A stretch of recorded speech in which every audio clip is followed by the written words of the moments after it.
Во дворот на основното училиште Линбрук во предградие на Вашингтон, деца на возраст од 6 до 17 години секој понеделник попладне се собираат за да играат фудбал.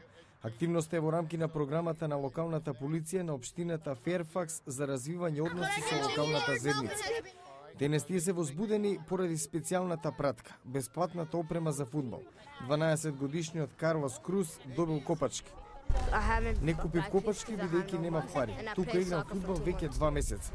11-годишната Синтија Самаха вели дека штитениците се како по нејзина мета. I'm lucky. I'm really lucky. Имав среќа, некој денес можеби нема ништо да добие. Навистина имав среќа што добив нешто.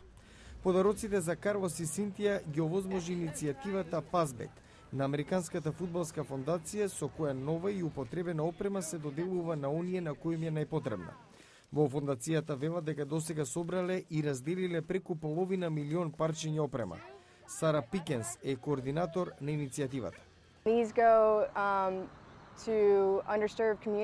Опремата е наменета за сиромашните заедници во САД и ширум светот. Неодамна испративме опрема во Виетнам, Хаити, Јужна Африка, секаде каде ќе биде побарана помош. Преку програмата досега е доделена опрема во над 110 земји ширум светот. Тоа го возможиле стотици волонтери и партнери во текот на 10 години, колку што трае иницијативата, чија цел е децата преку спортот да развијат самодоварба, за подобро иднина и да живеат здраво.